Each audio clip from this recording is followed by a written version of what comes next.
in Rio. This is another webinar from a weekly series that we have been promoting. During this pandemic, the Global Center is promoting those webinars in order to connect Colombia experts and our local experts as well to debate important issues and themes. This is only possible because of our director, Thomas Trebet, who is here with us today, and also the entire team of the Global Center, who are not here, but are helping us with all of that. I would like to start on a note that health workers are the beating heart of all countries right now. And according to the World Health Organization, women are around 70% of those workers. The crisis of COVID-19 is exposing and exacerbating inequalities all over. And as every pandemic has a gender dimension, the moment that we are living right now is no different. That is why this debate is so important right now. Having said that, it is my pleasure to introduce our speakers today. Both are exceptional scholars and good friends of the Columbia Global Center in Rio. Yasmin and Deborah are also part of the faculty team that contributes to the Women's Leadership Network program at the Rio Global Center. I'll introduce both of them. We'll start with Yasmin, then we'll pass over to Deborah. And in the end, we will address the questions. So please send your questions on the Q&A session right below your screen. Professor Eggers is the director of the specialization of gender and public policy and a professor at the School of International and Public Affairs of Columbia University. She also directs the program in Gender and Human Rights of Columbia University's Institute for the Study of Human Rights. And she's a member of the Executive Committee of the University Institute for Research on Women, Gender, and Sexuality. I could keep speaking about Yasmin, but I'll stop here. Deborah was a visiting scholar at the Institute of Latin American Studies of Columbia University. She has a PhD from Universidade Federal Fluminense, and she's an expert on how institutions shape women's representation in politics. Deborah is also the author of 50 Brasileiras Incríveis para Conhecer Antes de Crescer, which is a children's book about Brazilian women leaders. And she is also the author of another book about women and power. So with no further ado, Yasmin, please. Thank you. Thank you so much, Laura. Thank you to you and Tom for inviting me. And it really is a great, great pleasure to be talking to and through and with the Rio Global Center. So thank you very, very much. I regret that what we have to talk about is such a difficult and painful, in many ways, issue. But I would like to frame, and that is the COVID pandemic and its implications from a gendered perspective, which, as Laura said, is a factor that's always present in a pandemic and actually in any kind of social crisis. But perhaps this pandemic has brought it forth more, has rendered it more salient than many in the past. I'd like to say, and I think it's perhaps because I want to be optimistic, but it's also because I am, to some extent, I'm a lawyer, but I'm also a social scientist. And I really do think of crises as moments in which social equilibria can be reforged. And so I want to think about COVID and ask you to think about this moment that we're living, which is so dramatic in so many really terrible ways, not just because of the drama that it's creating, but also as an opportunity for us for everyone to renegotiate existing social relationships. So what's obvious is that COVID is not just a medical crisis, right? It clearly is first and foremost a medical fact, a question of public health. And it's also true that but it is also true that the remedies that we are most often, that are raised in front of us, the sort of the solutions that were promised, are solutions that are grounded in medicine. We're told that there will be a vaccination soon. We're told that soon or soonish, the effects of the virus, the medical effects of the virus, will have been understood significantly or sufficiently so that effective medical treatments can be found. In other words, we're looking for one or more magic bullets which are going to be delivered through pharmacological and medical research that will enable us to return to our lives as we previously knew them. But that's really an insufficient analysis, and it's a very insufficient remedy. Why is it an insufficient analysis?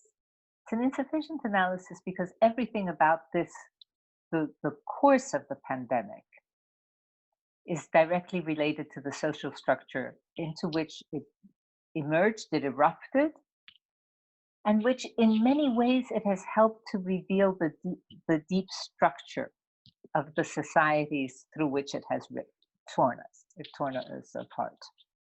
So what we have seen with COVID is the ways in which inequalities are really structurally based, are structural elements of our societies, and that those inequalities are not just unjust, which they are, but are also in some particular ways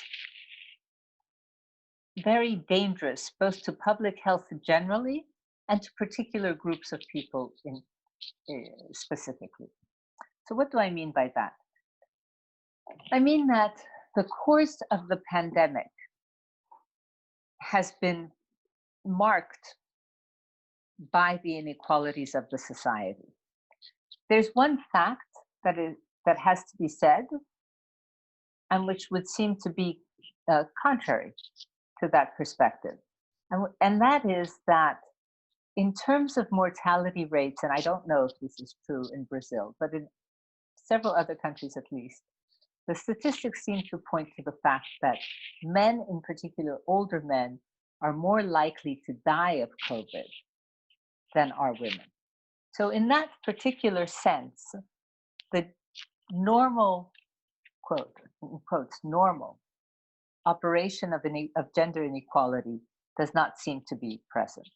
We don't know why that's the case. It may be related to physiological facts. Some of the explanations I've seen are related to hormones and their impacts on immune systems. Other explanations focus more on actually lifestyle risks associated with men, from smoking and other issues to the kinds of work that men do in factories and so on. I don't know what that explanation actually is. But there is this fact, and I think that we have to, and we certainly have to acknowledge that. From other perspectives, the social development of COVID has certainly placed women at a significant disadvantage, and that disadvantage has been increased by a series of intersectional factors.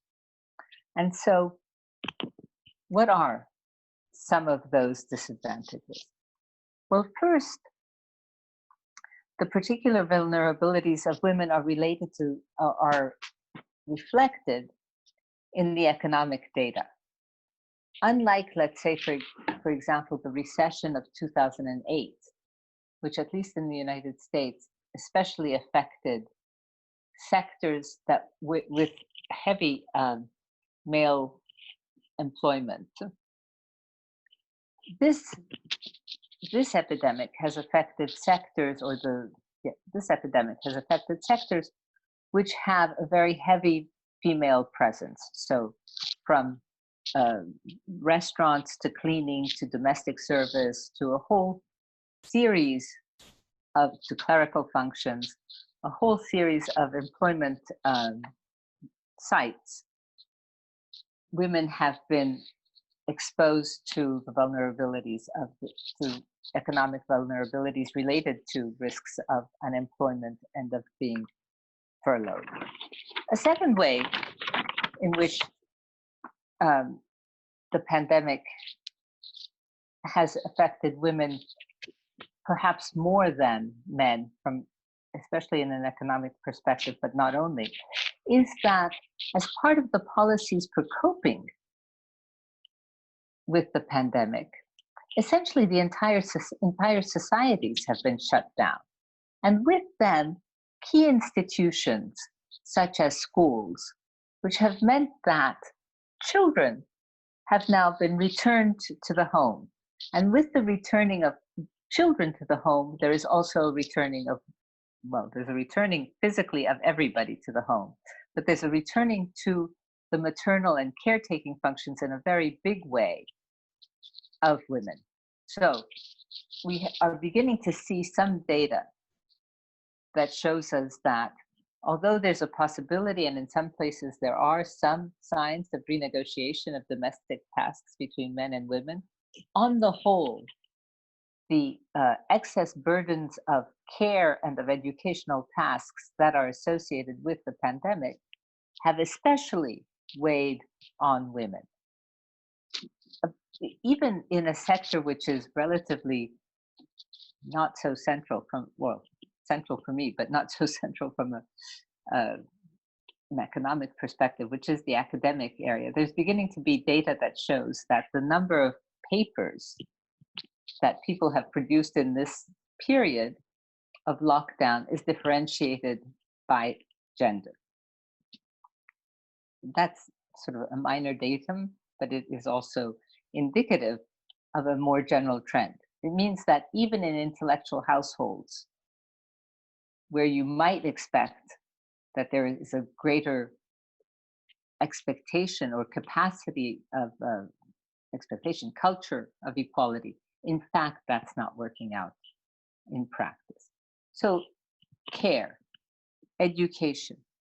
A second factor that really exposes women to risk, and which is common to all epidemics that we know of, is the significant role that women play in taking care of the sick and of the elderly.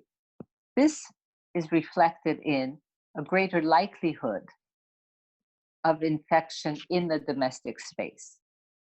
And so women are exposed to specific risks that are related to their domestic roles. I've said already, in terms of the tasks that they have to perform, just the simple mathematical weight of those tasks, in terms of the medical risks that are associated with those tasks, and also in terms of the effects of being closed within the domestic space. So in country after country after country, we've seen that the rates of intimate partner violence, the dangers associated with people being closed within their domestic space, have increased dramatically for women. Finally, and also very, very importantly, Laura mentioned that 70% of the global health force is made up of women, which is true and means that they're especially exposed. But at least in the United States, and I don't know what it is in Brazil, but at least in the United States, the categories that have deemed to be essential workers are disproportionately made up of women, and in particular women of color. Not exclusively, but disproportionately so. This means that it's women who actually cannot stay home unless they want to simply lose their employment, and therefore have to face all of the risks of going to work and working in environments where they very often lack forms of protective equipment that might give them some measure of safety, and through systems of public transportation that are in themselves sites of infection. So women are essential workers and are exposed to, or particularly vulnerable, and have been especially hit by the pandemic in that sense. And in fact, there's data that shows a correlation between between women in the health force and so on, and the percentage of the people who have been infected because they are in the health workforce or in other essential areas. All of this has short-term immediate effects. In the immediate, you can't do your work. In the immediate, you have this huge burden of care and education. In the immediate, you have a large exposure to risk from a medical point of view. In the immediate, you run the risk of getting sick and not being able to take care of yourself, and therefore, amongst other things, infecting your household also, more so. But it also has long-term effects. So just to mention one long-term effect, the effects of not being able to work then are reflected long-term in wealth inequalities down the road. I don't know whether, but there are people who think, I mean scholars, who think that the jobs women are losing are less likely to come back than the jobs men are losing. In the long run, this will turn up as less wealth to deal with old age, fewer contributions to social security system, greater older women in poverty, greater numbers of older women in actual poverty. Well, the last thing I want to mention is that the effects on national and all levels of government budgets of COVID means and is going to mean that resources are pulled away from the kinds of social services that have provided actually vital supports for women and especially allowed them to be employed in the formal economy. We know that when there are fiscal crises of states, we've seen this time and again, social services are cut back, and those social services have a direct impact on the work of women. So we could go on with all of this. I just want to mention a couple of other things. One is there are economic effects and there are political effects. And so it's important to understand that it's a particular feature of this pandemic that it has emerged on the tail or in a moment of expansion of authoritarian movements and governments, which, amongst other things, and that's true in many parts of the world, these authoritarian, often nationalist, often populist movements and governments have often taken gender equality as a particular target, as a particular point of attack. And so what we're seeing now is the manipulation of the medical emergency to do two things. One is to close down women's mobilizations or to limit access to institutions, to reduce the benefits, for example, generated by quotas and so on.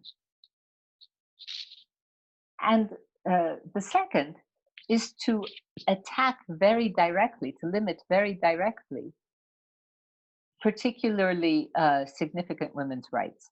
So, for example, in the United States, a number of states have declared that abortions are not essential and therefore should not be performed. Now, you can't, if you need an abortion, you can't wait for the pandemic to be over.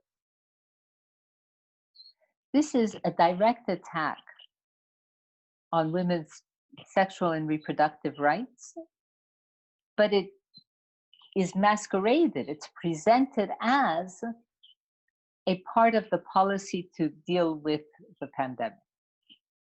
All right, I could go on with the pessimism or with the denunciations of all the terrible things that are happening at the moment. I want to say two things about that will hopefully bring some, justify my own optimism. The first is that if there is a conversation on the gendered inequalities that are emerging now, it is thanks to the fact that in the past several decades, but very much in the past 15 years, there has been a real development of women's rights institutions and of a culture of gender equality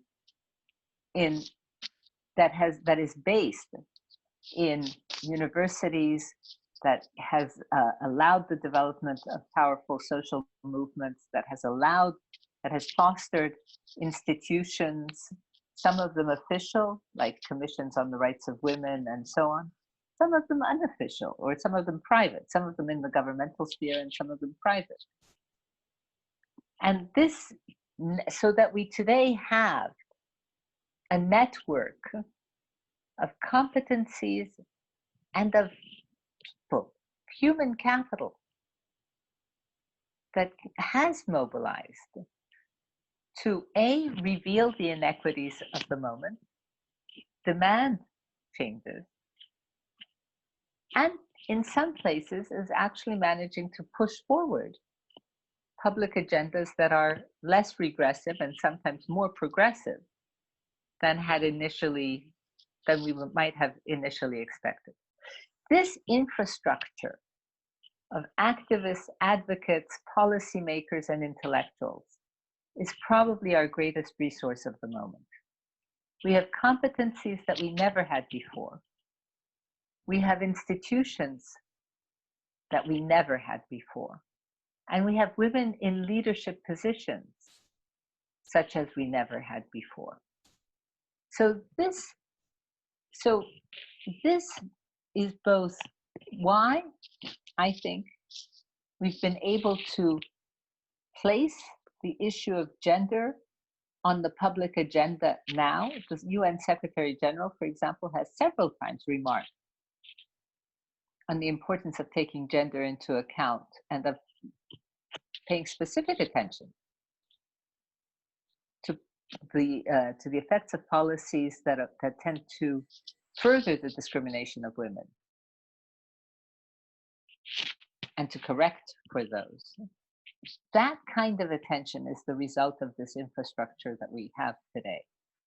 And that's what makes me think that, together with the fact that there's widespread understanding, I think growing understanding, that the social vulnerabilities of the society that we've seen are actually immediately translatable into public health problems for the entire society. Just because you're privileged and can retreat to your country home or wherever it is, it doesn't mean that you're going to be able to live your life in your country home. You have to get back to society. And in order for you to be able to get back to the society, the vaccinations are not going to be enough.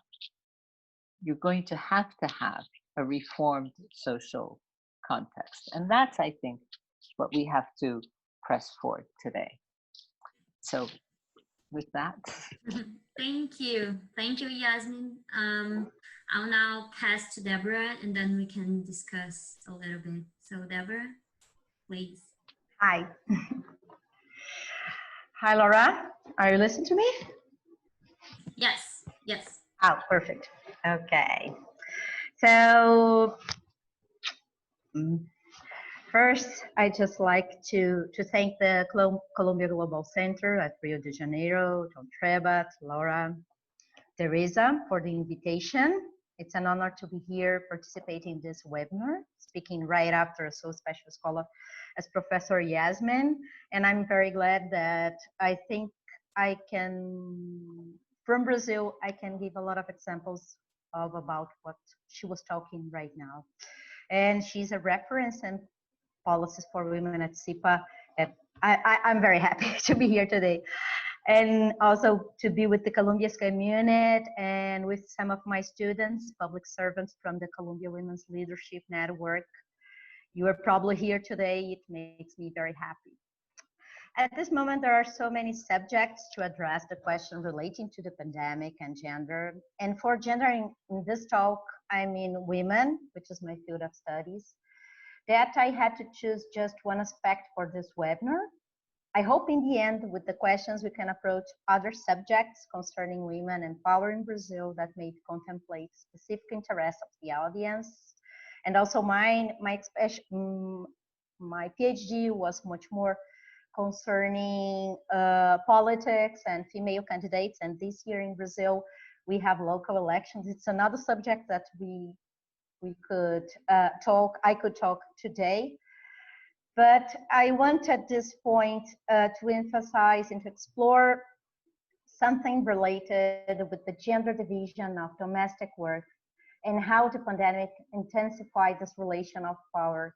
And it was great to listen to Professor Yasmin before, because in some sense, I just bring some few, not so much information from Brazil that in many ways are combined with what Professor Yasmin said before. Just to coming back of this idea of the gender division of domestic work, I know some of you are very familiar with the subject, but for those who are not familiar, this term, I mean, like gender division of domestic work is related to the time women and men spend doing non-paid housework, such as cooking to themselves, taking care of children or the elderly, or cleaning. When you have to spend hours at home doing non-paid work, it means you have less time to work for some job you can be paid for. Usually women are the ones who spend their time as caregivers doing the housework and not receiving any payment for it. This is a very important issue in the gender studies because it's a kind of the base to many things that are happening after this dynamic of power. Taking care of home is a female role in most of the countries, although with different intensity. In the specific case of Brazil, our country presents a very particular dynamic concerning the housework. It is the paid domestic work. It's very frequent in the country. It's a constant variable in many spaces of our society. I mean, we have here in the workforce a lot of domestic workers. We are not much different from our neighbors. Latin America is the region with more women working as domestic workers, and wealthy families are the ones who are paying for it. Just to share something here. Oh, I'm disabled to do it, Laura, right now.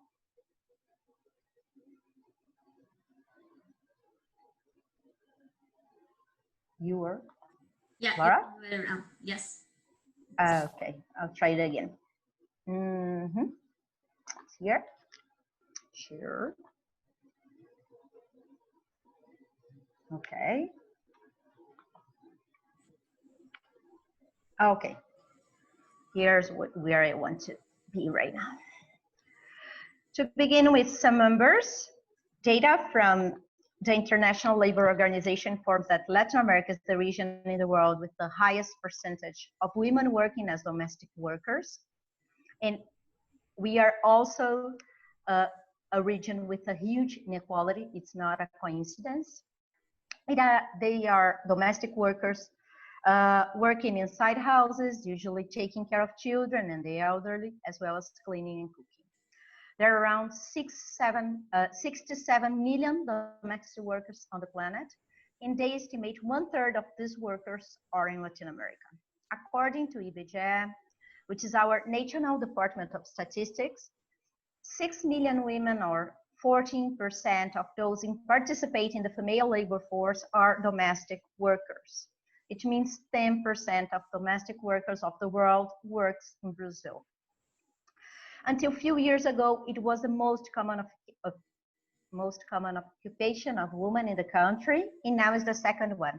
I mean, it's very important for me to point this, I mean, like the number of women working as domestic workers. It is 6 million women in Brazil, and it is the second more important job that they have. It used to be until 10 years ago the first one, but now it's the second one. Around 6% of the page domestic workers in Brazil are brown or black. Many are single mothers, and most of them with low rates of formal education. Without good public policy to address this vulnerability, many poor women depend upon this job. It's a perverse dynamic of dependence, guaranteeing what I would call the supply side of this relation. I mean, it's a very simple way to put it, but for 10 minutes, I think it's a easier way to organize it. Just to stop share, I'll be back soon with this thing.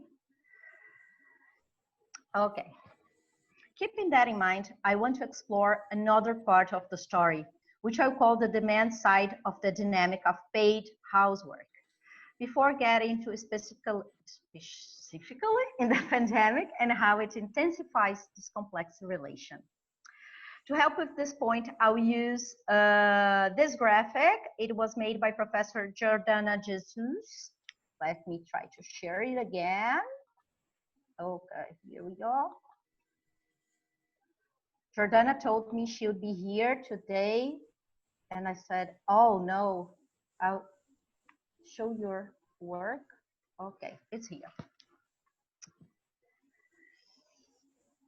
Jordana Jesus is a professor from UFRN in the Northeast. And this graphic shows the time spent in non-paid domestic work. So just to be clear, first I told about paid domestic work, which is done by domestic workers. And this graphic is showing non-paid domestic work. I mean, taking care of home and everything else. The red line, it's the time spent per day, per person, and by age. It compares the red line's women with the blue men. As you can see, women do much more. But also it compares the people with low income, it's in the left, and with people with the higher income on the right. By this graphic, we can notice that at many life stages, men, even when living in a house where probably there is a paid domestic worker doing the housework, spend 1/3 of the time comparing to women. So this is for Brazil, and what we can see is that in not just in the poor houses, but just in the very rich house, what we can notice is that women are doing much more work, even if you have the domestic worker, which is very common in Brazil in the case of the wealthy and medium class families. Men almost do not take care of themselves at all. The situation is even worse in low income homes where probably these women are taking care not just of their own houses, but also of the houses of people for whom they work, because many of these women can work as domestic workers too. Another topic, the research of Professor Jordana Jesus shows that poor girls start to spend more time with non-paid housekeeping much earlier than the rich girls. It's around 10 years before they start to spend a lot of time in this non-paid work doing the housework. So we have the situation of the paid domestic work and the situation of the non-paid domestic works. I hope at this point you can get where I'm going to. In the end of the day, paid or not, poor or rich, Brazilian men almost never do the housework. It's a human obligation, it's a human labor. With this information, it is to infer that many wealth and medium class families decide to pay for this kind of service, which means the domestic work, pay a domestic worker. As well as many poor women depend upon this job. It's a perverse dynamic of dependence involving women. I saw a tweet this week. I want to show you also. Oh, no, here, oh, yeah. It was very, very funny. Oh, I cannot find, oh, yes, okay, sure.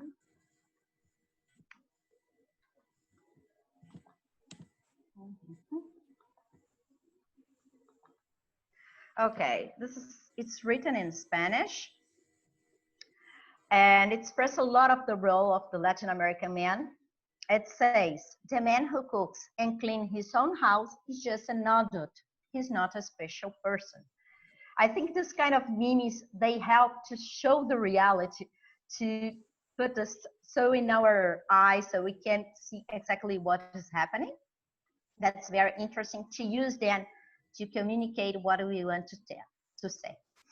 And before the pandemic, this perverse dynamic seems to work kind of well for wealthy families, although, of course, not for the exploited domestic workers. But with the pandemic, I think this pantomime, what I call it, became almost outrageous. Domestic workers were the most affected. Without classes or childcare, exactly what Professor Yasmin was saying before, most of the women are raising the time spent with the housework, in many cases without the participation of their male partners. And we have to face this problem. A survey done in the beginning of the pandemic informed that 39% of the bosses didn't have the intention to pay for their domestic workers if they were not working. Among the most wealthy, the percentage of non-payers in the survey increased to 49%, which means that 45%. 45% of women, if they don't work, they will not have their payments. Since some of the works are what we call diaristas, it's a very common service of women in Brazil. They are paid just to work 1 or 2 days per week. Their bosses don't have any legal obligation about their payments during the pandemic. It means if this woman decide not to work, to follow the quarantine, they won't have money to maintain their family. In this context, many domestic workers are still working. In some cases, they are living for some period in their bosses' houses. Other domestic workers are still going to work, even though have to use public transportation, which raises their risk to be contagious about the COVID. Domestic workers are in this reality seen much more as providers of the well-being, and because of that, they are considered unavoidable. They are seen much more like this than workers with rights. In this sense, it was not a surprise that at Pará, a state in the north, the governor included in the lockdown decree that domestic workers were an essential service, which means they have to still go into work even during the pandemic. With this context, it was not surprise the fact that the first person to die from COVID in Brazil was a domestic worker infected by her boss, who had traveled to Italy. Just to add another news about this topic, in Peru, our country neighbor, just in face of the pandemic, they decided to pass a law protecting domestic workers. One of the points explicit mentioned the prohibition to use violence against domestic workers. When I read this, I thought, it's so kind of I cannot believe that we are in 2020 and we have to have laws to say that you cannot beat your domestic worker. This was in Peru, it's not in Brazil, but just to mention how this issue is a pandemic issue too. On the demand side of this workforce, what we are seeing are in the medium classes families, without the domestic worker, women are doing alone all the domestic work, and in many families, without the participation of the male partner, as I said. Just to wrap up, what I think is a very complex, intense, and long debate, I just want to reinforce the puzzle, which seems to make everyone satisfied, but at the same time, is built around exploitation of poor women. First of all, Brazil has 6 million of women working as paid domestic workers, which means that they depend upon this money, they depend upon this job. Women in all, second thing, women in all classes spend 3 times or more what men spend in taking care of home. It's a non-paid domestic worker. The third thing, we still have a very marked gender division of domestic work, and the pandemic put a light in this perverse dynamic.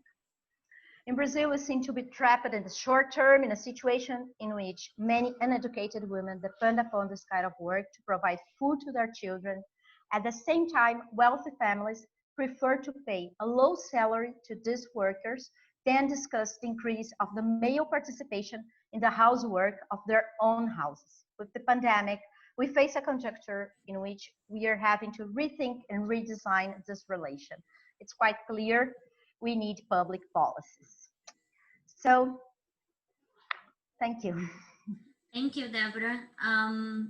We'll start the Q&A session with I'll let Tom start the session because I know he has a few points he wanted to add. Tom, please.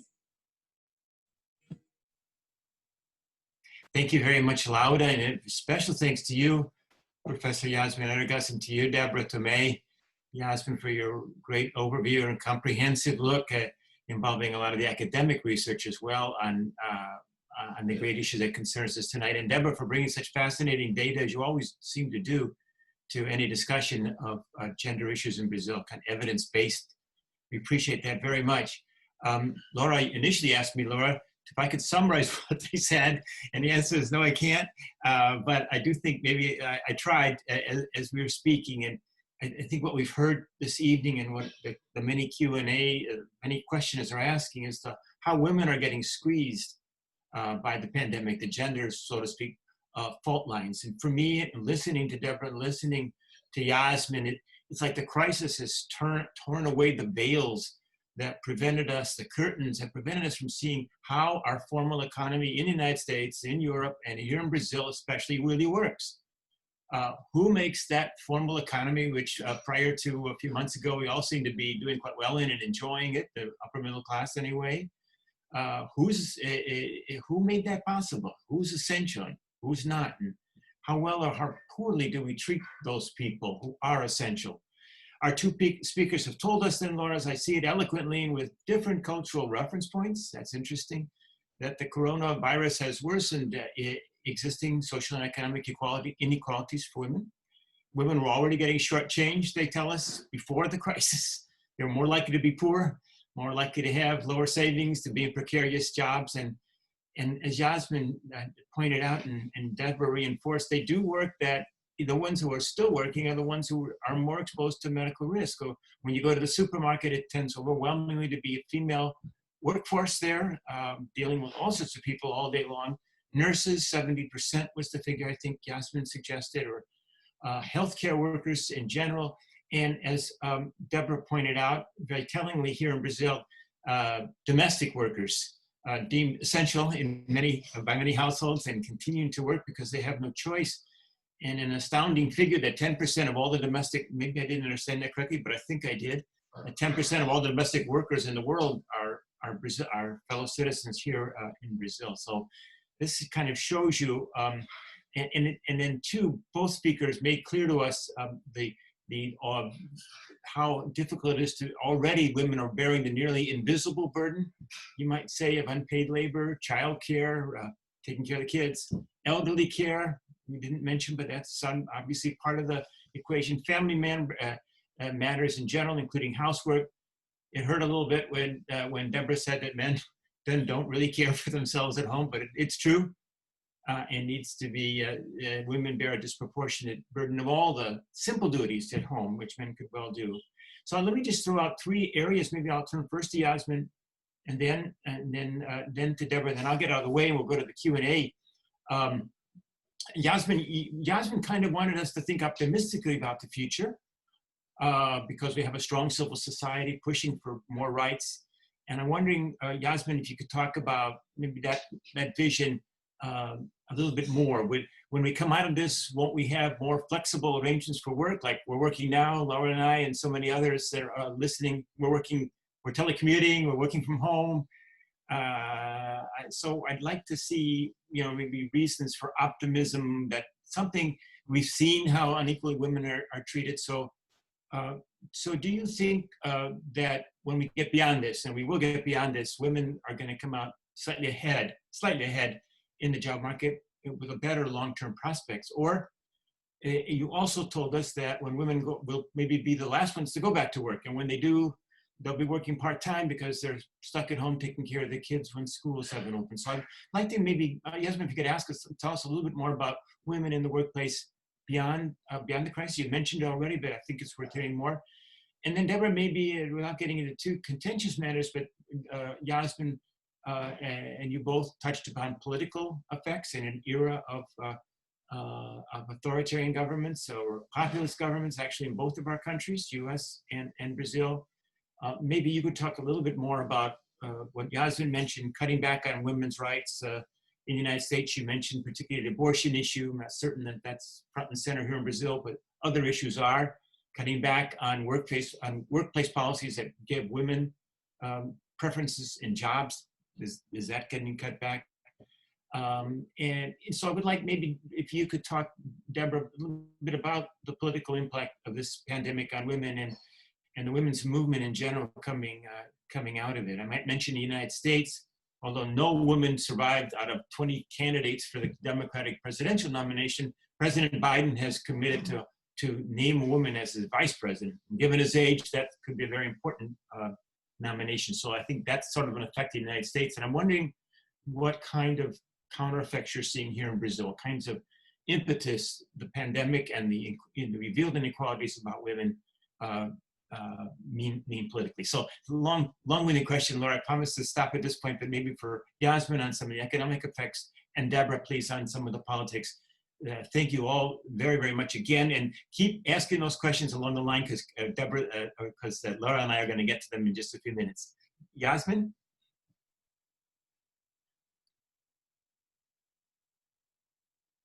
Yasmin, I guess you are on mute. Okay, sorry. So thank you very much, Tom. I want to say that I thought your description of piercing the veil of the society to reveal its inequalities is exactly right. That's exactly what has happened. So why am I optimistic and how can I be optimistic? Well, the only reason why I'm optimistic is because I believe in the power of women's mobilizations. And I think that there is, in most societies, still a legitimacy to a demand for equality that will carry some weight. Perhaps not enough, certainly not everywhere. There's a huge backlash. There's a backlash in Brazil. There's a backlash in the United States. But I think that the idea of equality and of gender equality has not gone away. And so that's important when you can couple it with strong civil society mobilizations. So I'm not sure that my causes for optimism are rooted in the first place in what will be the economic recovery. I don't know what kind of restructuring we're going to have. There's a lot of talk about a new order of work or the work of the future, which will be more flexible. That one of the things that has been proven now is that people actually can work from home. And this surely would be to the benefit of women workers because that would enable them to reconcile their family commitments with their work.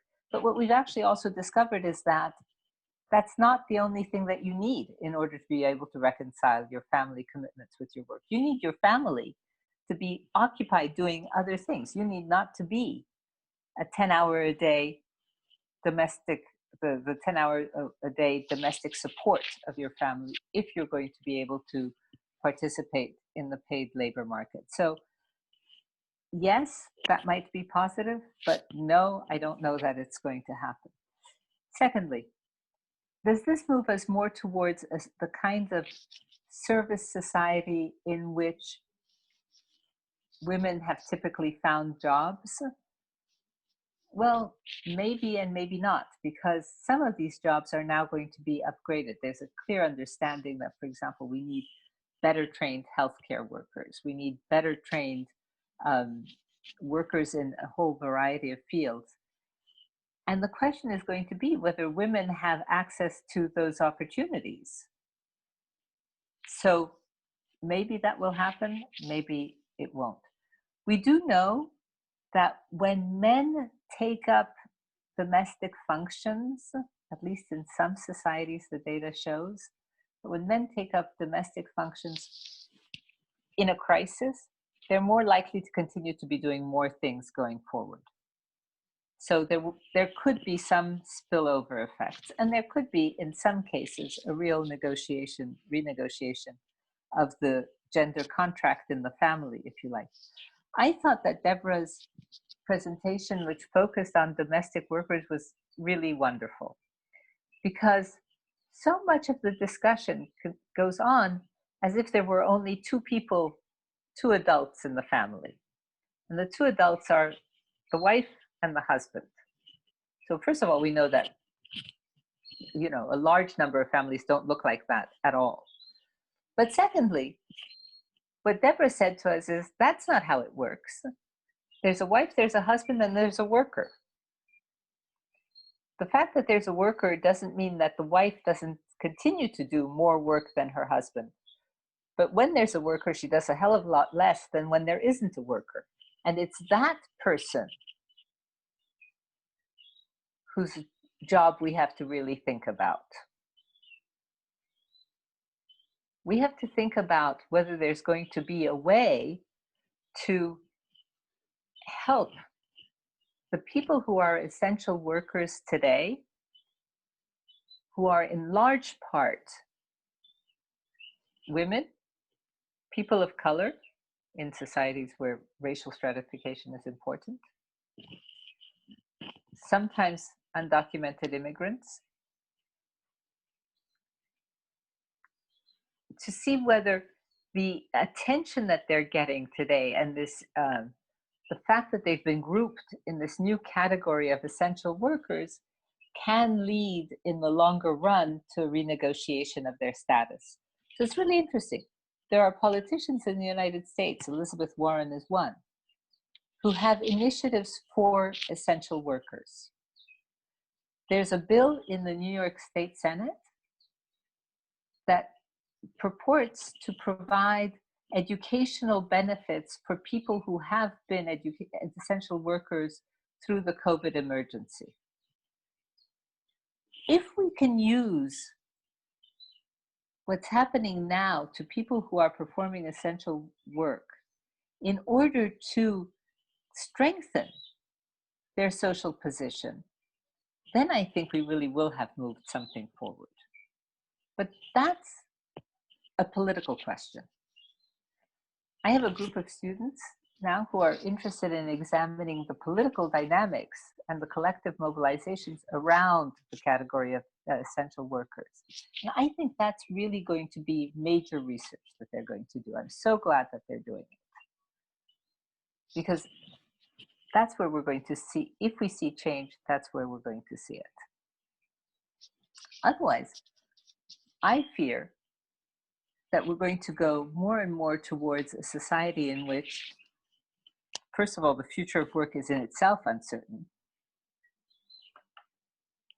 And the stratifications are just going to harden rather than to consolidate. So my optimism is fundamentally based in the idea that we can have effective political mobilization and maintain a culture of equality alive. That's where I come at this. Thank you very much. And thank you, Yasmin. Adding that to you, Deborah, then. Yeah. Now, I think what we will have this year, we have local elections in Brazil, which means that we have some city councilors. And we thought it was a great opportunity this year, before the pandemic, to elect women, because Brazil has also, Yasmin, a very a huge problem with women in politics. We are one of the worst cases in the world, and we have around 15% of women in the Congress. And we thought this year would be a great opportunity. So we don't know concerning this woman who was thinking to run in 2020, because it's where they start their careers. They start their careers as city councilors. And we will have a very different campaign in Brazil. We don't know if it will be postponed. So, and these women won't have the chance to make a campaign, to fund, to raise funds, to go, to talk to people, to present themselves. They are being challenged to do this. And we who study women in politics, we thought this year we could have a great opportunity for women in politics, and we don't know right now what will happen, and we are not so optimistic. Although I completely agree with you with the relevance of the women's movement in the last 15 years, 20 years, much more, I think, since from the 70s in this change. Concerning, we don't allow the abortion in Brazil, and we are dealing with this issue also in the backlash, because we just allow abortion for 3 cases, but not like US, or I mean, just in case of rape and some points. And with the backlash, we are trying to maintain what we have right now. Unfortunately, we cannot go further at this point. So I think we are dealing with a lot of problems, and yes, gender, it's something that they attack, women, they attack this kind of government, of presidents. Yeah. Thank you very much. And now back to you, Laura. Let's see if we got some time, Yeah. please, to hear some fascinating questions that are coming in. Maybe our Yes. speakers can ask them while you So talk. I'll read a question that was made for Yasmin, and another one for Deborah. Both of the questions are around the theme of work, politics, and gender. So Yasmin, there is a question here. There is wondering, from a more international perspective, how do you think this new era of home office impacts gender inequalities at the work environment? Can it be positive for women, or do you believe that unemployment will hit women more expressive, as they won't have many opportunities of childcare, and they will be responsible, as we spoke here about, also for the homeschooling and etc. So do you think the pandemic will be, and the new home office way of working will be a positive or a negative impact, will have a positive or a negative impact on gender issues around the workplace? And for Deborah, there is a question here asking if you believe this new scenario is likely to reduce the number of paid domestic jobs at the long term, if this would mean a reduction in the Brazilian culture of servitude, or on the other hand, if would mean that poor women would be unemployed. So how do you see the situation? Also, do you see this as positive or negative? What's your take on this? So I'm reminded of the fact that many years ago, I did a study with one of the Italian trade unions of women who were working in a factory outside of Florence. I come from Rome, so just to explain why I was. And the question was to these women who were working in the factory, and they were working long hours, and then they had to go home and do their domestic work and so on and so forth. Would you rather be able to do your jobs from home, not have to come into the factory, and so on? And they said no. So there are a lot of problems with having to go to work, but there are things that you get from being in a collective environment in which you work. And I think that we've underestimated the losses that are associated with the home office. For example, in terms of sociability, in terms of the possibilities for collective action, in terms of actually having some kind of negotiation over your environment. And so I think it's important to understand that the home office has a lot of advantages for the people who are capable of replicating the advantages that they derived from being in a collective environment. Okay. So for us who are professors, for example, we can talk to all our colleagues, we can kind of remake our collectivity. It's difficult, actually. but we can remake our collectivity. Otherwise, what is the home office? The home office is you work from home, you have some very specific interactions with your colleagues. Those interactions tend to be extremely functional. So you don't have any of the sort of solidarity building and collective experience. You're just working together. And then you're in your domestic space. It's crucial to know what's happening in the domestic space. So yes, homeschooling is going to be a burden. If you're in the domestic space, in the home office, because there's also homeschooling, then that's one thing. If you're in the home office, but there is regular schooling, that's a completely different scenario. So we need to know what that means. Do I like to work at home? Yes, actually. I'm extremely privileged. I have a very nice home. I live with people who are very nice to me. It's great. I don't feel trapped. But a lot of women are trapped in their domesticity. And for a lot of women, it's important to be able to get out. So I'm not so, I don't think there's one answer for everybody. But I think that if that's the trend, if that's the direction that we're going on, we'd better think very, very carefully about how we're going to make up for the benefits that we used to get from working in collective environments and from working outside of our homes. And those are not, that kind of thinking is not going to come from our employers. That kind of thinking is something that we've got to do for ourselves. Our employers will think, how can I efficiently delegate tasks over Zoom? They're not going to think, how can I make a friendship between two of my workers?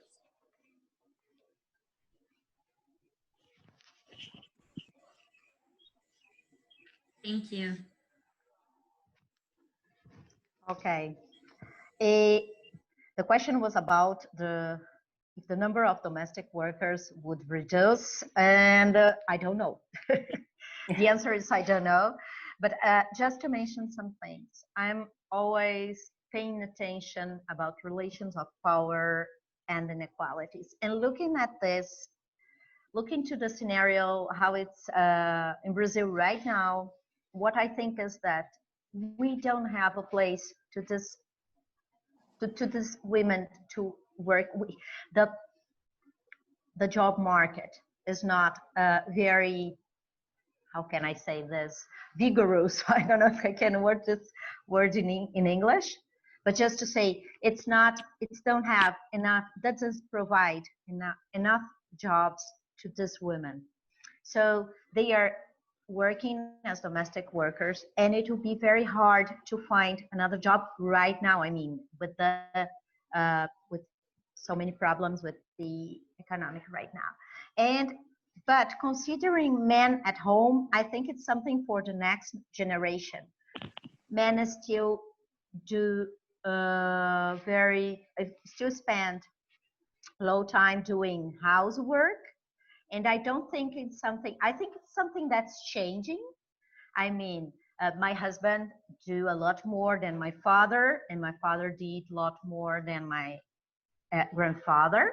But I do think we still have more time because it's so inexpensive to have a domestic work right now. For example, if you have 2 kids, it's cheaper to have a woman working in your house taking care of the children than to put them at the school.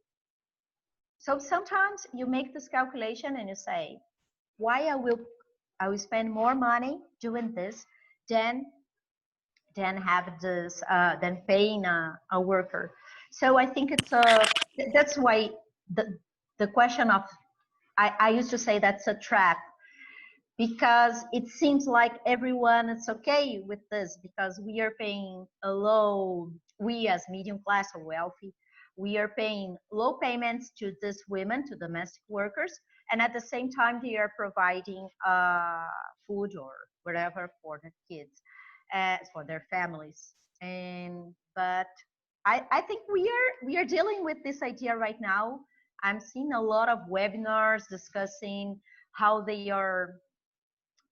women are doing the home office and take care of children, and how the man is not in participate. So I think it's something that raises a question that raises during the pandemic much more than before. Okay, we have many questions here, but I'll choose just the last one. I want to be mindful of our time. We have a lot of questions here that are speaking about how young women might be forced to leave school and university to help their families with their incomes during the pandemic. So the question is, do you believe we should expect that these effects of labor division at home to affect especially younger girls from more poor households, and how this impacts on their educational achievements and access to university will affect our society in general? So how do you see this point related to young girls and studies, access to university and education?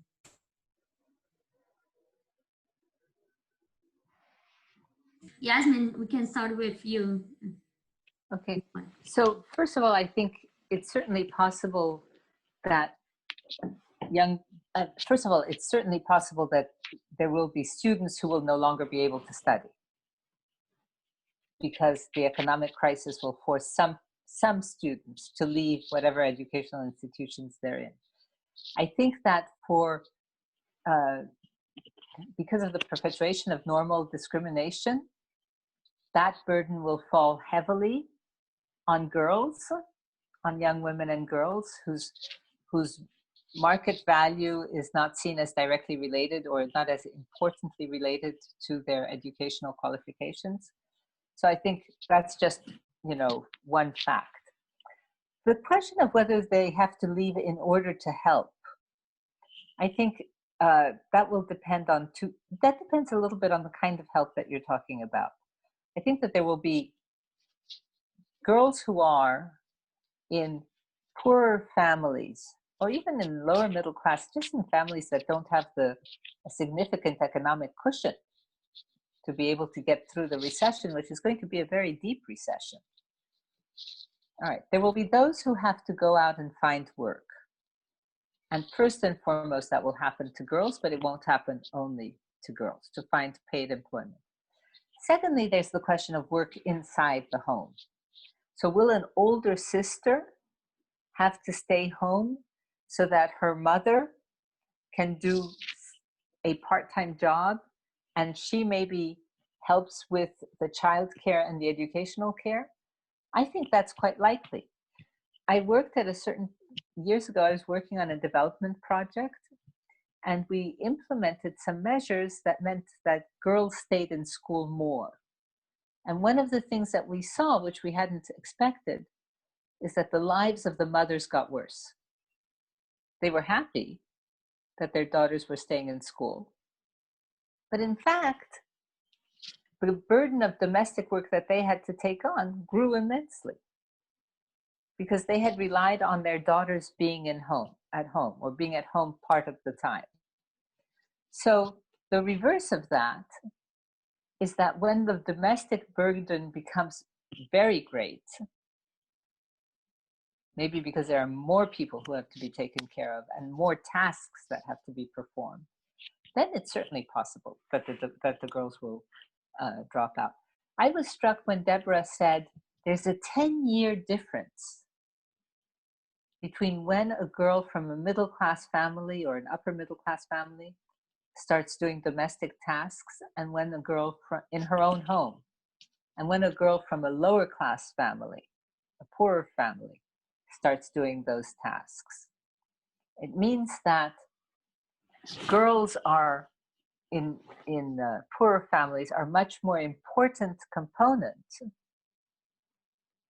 of the gendered labor force, of the domestic gendered labor force. And that's, I think, probably something that's going to be accentuated in this crisis. So unfortunately, yes. Thank you, Deborah. This question reminds me the work of this professor from Columbia who was in Rio, and she made a research in Africa. And she realized by her research that when there is a kind of epidemic, local epidemic, the girls, they have to stay at home taking care of their brothers or whatever. I think in this case right now, we have a different situation because we don't have everybody sick. We have many people, we have a lot of dies, but we don't have this kind of all the girls have to stay home and to take care of their brother or elderly. But I do think I totally agree with Yasmin. I think she made it brilliant, a great point about this. I think all the pandemic, it intensifies all the inequalities. I mean, poor will be more poor, women will be, you intensify, it's not the opposite. I mean, you don't put things less unequal, but just the other thing. I mean, like just the other way to put things. It's an increase in inequality. It's what I expect, and it's also for ethnics or migrants or wherever. It's what we'll see. It's an increase in inequality, I think, unfortunately. So thank you, Deborah. Before our conclusion, I have one last question for both of you, as both of you are experts in politics and gender. And we spoke a little bit here today about the importance of female political representation. So we have a question that is asking your comment on female political representation in the executive and legislative positions, and the possibilities for reducing inequalities in this context of pandemic. I guess if you could finish here today with a few words about the importance of female political representation in different sectors, so we can have a response for this pandemic that takes into consideration the different genders and inequalities that we have right now in our society. Okay, so many people have remarked on the fact that the societies that seem to have, well, most of the societies that seem to have coped best with COVID are led by women. I don't think that that's, in the female body, the capacity to lead. I think that what it has a lot to do with is the attention to the social organization of society, to factors like health, childcare, education, and so on and so forth. So that, I think, is really important. I think to the extent to which women are able to put themselves forth to advance their candidacies, and in which women's mobilizations are able to support other women who are emerging at all levels of government, this could be an opportunity, because it is possible that women in this crisis can acquire public leadership skills that they didn't previously have. And those who had those can sort of expand, can mobilize, implement, and realize their capacities and come to be known for them. And that, I would think, would be really important. The risk is that the institutions will close down the mechanisms that have supported the increases in women's political participation, that they will close down the commissions on women's rights, that they will put an end to quotas in political systems, that they will put an end to quotas in systems of corporate governance, and so on and so forth. That is a real risk, because those mechanisms have been very important. So, and that they will shut down the mobilizations. Those are real risks, but there is opportunity here. Thank you, Yasmin. Deborah? Yes, I totally agree again with the idea of that's not the that is marked in the body of the women. I'm always struggling with this, explaining and say it again, but I think there are some points that were very interesting. And the gender literature, it speaks about this, is that idea that women, it's not that women are not self-confident, but they trust, they listen to science, they listen to another one because they don't want to fail.